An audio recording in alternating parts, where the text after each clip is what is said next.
Desde criança, eu sempre tive uma obsessão silenciosa por plantas baixas, por mapas, por qualquer coisa que revelasse a estrutura oculta de um lugar.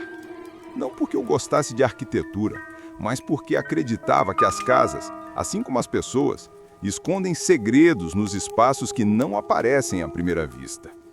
Foi por isso que, quando recebi um e-mail anônimo contendo 11 plantas baixas diferentes de uma mesma residência supostamente localizada no interior de São Paulo, algo dentro de mim estremeceu de um jeito que eu não consegui explicar.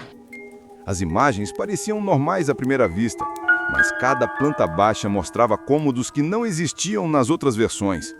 Quartos extras, corredores que surgiam do nada, portas que levavam a lugares que simplesmente não apareciam em nenhuma das outras plantas. Era como se a casa se reorganizasse cada vez que alguém tentava representá-la, como se recusasse ter uma forma estável, como se estivesse viva. O remetente, que não deixou nome, dizia apenas: "Ela muda quando ninguém está olhando. Se você realmente quer entender, comece pela planta número 4. Mas não permaneça ali por muito tempo." Aquilo me perseguiu durante dias. Eu deixava o arquivo aberto na tela enquanto trabalhava e quanto mais olhava, mais tinha a impressão de que as linhas mudavam de posição, como se a casa respirasse dentro do monitor. Foi então que decidi ir até o endereço indicado. A viagem até lá foi silenciosa e estranhamente inconfortável, como se cada quilômetro me afastasse um pouco mais da realidade onde as coisas seguem regras.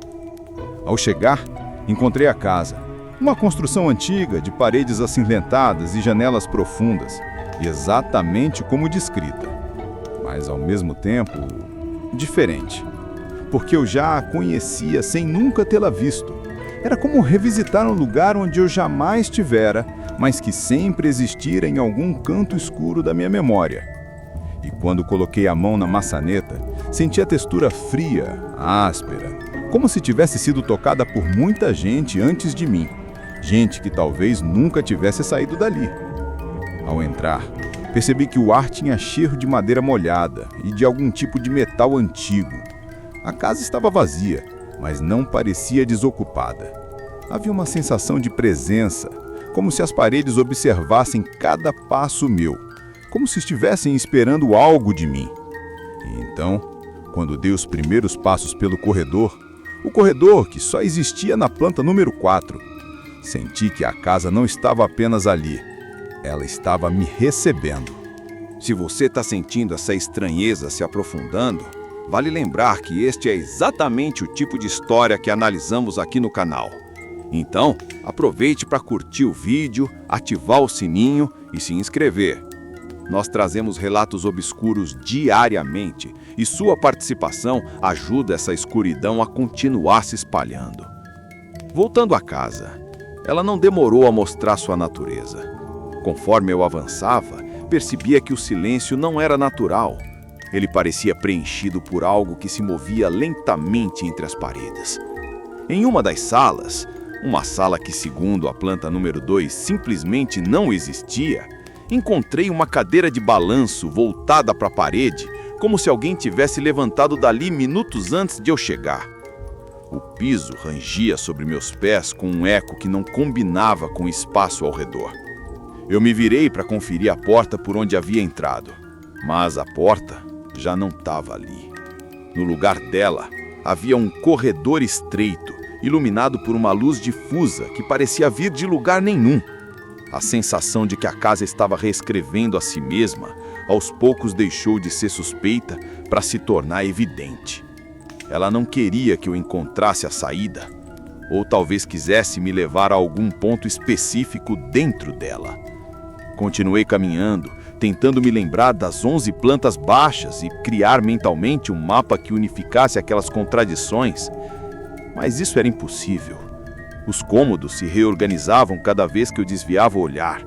Uma porta que dava para a cozinha agora dava para um espaço completamente vazio. Um banheiro que deveria ter 2 metros quadrados parecia se estender por dezenas de metros, com espelhos que refletiam ângulos que não existiam. E quanto mais eu tentava entender, mais a casa parecia reagir, como se estivesse testando meus limites, apertando o cerco ao meu redor. Em certo momento, houve passos vindos do andar superior, passos lentos, arrastados, como se algo estivesse descendo a escada, degrau por degrau, sem pressa.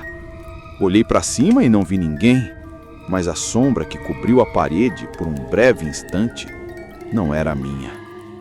Desde então, eu sabia que não estava sozinho ali, que a casa não era apenas um espaço físico, era um organismo que me absorvia, analisava e decidia o que fazer comigo.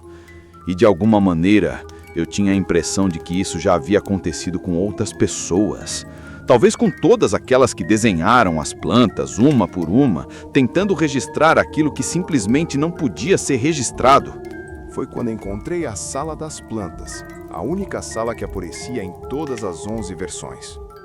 No centro dela havia uma mesa de madeira circular coberta por papéis amarelados, todos com desenhos diferentes do interior da casa.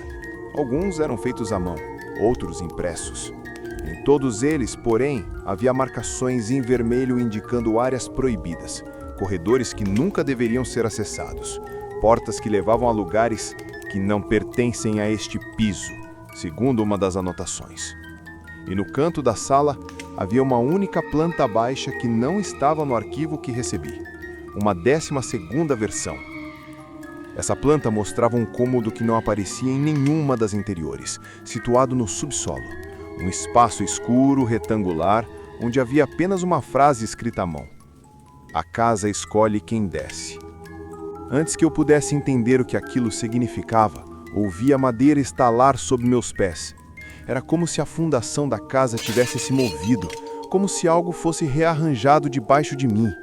A porta se fechou sozinha atrás de mim e a luz começou a falhar, piscando com um ritmo quase orgânico. A mesa tremeu. Os papéis se espalharam pelo chão. E então, no canto da sala, surgiu uma porta que eu juro que não estava ali segundos antes. Uma porta de metal, enferrujada, que levava para baixo, para um lance de escadas apertado demais, escuro demais, profundo demais para qualquer tipo de arquitetura racional. E eu percebi que a casa havia feito sua escolha, que ela havia me mostrado sua 12ª planta por um motivo, que tudo que eu vira até ali, os corredores mutantes, os cômodos impossíveis, as sombras que não pertenciam a nenhum corpo, era apenas o processo de reconhecimento, o modo da casa de decidir se eu era útil, se eu era digno, se eu seria absorvido da mesma forma que todos antes de mim. O ar ficou pesado, o chão parecia pulsar, e eu soube com absoluta clareza que se eu descesse aquelas escadas, não haveria retorno. Não haveria mais mundo externo, não haveria mais notícia, investigação, registro. Haveria apenas a casa eterna, a casa que muda, a casa que observa, a casa que continua crescendo, planta por planta, pessoa por pessoa, apagando cada uma depois de consumi-la, guardando o suficiente para se reorganizar conforme a próxima visita. E naquele instante, quando finalmente entendi isso, ouvi a porta atrás de mim voltar a se abrir. Mas não pela minha libertação. Era o som de boas-vindas. A casa não queria que eu fugisse. Ela queria que eu começasse a descer. Eu não lembro exatamente quanto tempo fiquei parado ali, encarando o poço escuro que levava ao subsolo, mas lembro da certeza absoluta de que a casa não permitiria que eu permanecesse na superfície por muito mais tempo. As paredes começaram a se contrair, como se respirassem. O teto fez um ruído profundo, semelhante ao som de algo vivo se movendo por baixo de camadas de pedra. E as luzes se apagaram de uma vez, me deixando apenas com o reflexo distante de uma lâmpada fraca brilhando no fundo da escada. Cada degrau parecia pulsar com uma energia própria, como se me chamassem pelo nome. Eu dei um passo para trás e a porta atrás de mim se fechou de novo, desta vez com violência suficiente para fazer o chão tremer. Minha respiração ficou curta. Meus ouvidos começaram a zumbir e, num instante de clareza, percebi que a casa não queria apenas me engolir. Ela queria que eu participasse do ciclo, que eu fosse a próxima pessoa a tentar mapear seu interior, que eu produzisse a planta baixa número 13, e talvez fosse por isso que eu tinha sido chamado, Por isso que recebi o e-mail anônimo com as 11 versões anteriores. Talvez todos os autores daqueles mapas tivessem feito exatamente isso. Descido as escadas, desaparecido no subsolo, entregando suas impressões da casa antes de serem apagados da superfície do mundo. E enquanto eu tentava entender como escapar daquele destino, ouvi, vindo lá de baixo, o som de lápis arranhando o papel. Um som lento, contínuo, repetitivo. Como se alguém estivesse desenhando naquele exato momento, bem abaixo de mim. Não era possível. Não deveria ser. Mas quanto mais eu ouvia, mais percebia que aquele som não era humano. E então, pela primeira vez, a casa falou comigo. Não com palavras, mas com um sussurro que percorreu as paredes, que vibrou no chão, que subiu pelas minhas pernas até se alojar dentro da minha cabeça. Desça. Depois disso, tudo se acelerou. As paredes mudaram de posição, o chão se inclinou, e em um único segundo, a casa inteira se reorganizou para impedir qualquer rota de fuga. Eu não caí, fui empurrado. O ar ao meu redor se fechou como mãos invisíveis, me guiando para o primeiro degrau, para o segundo, para o terceiro, e então para a escuridão total que antecedia o último espaço daquele labirinto vivo. Meu corpo foi tomado por um frio que não vinha do ar, mas de dentro de mim, como se a casa tivesse apagando camada por camada qualquer resistência que eu ainda pudesse oferecer.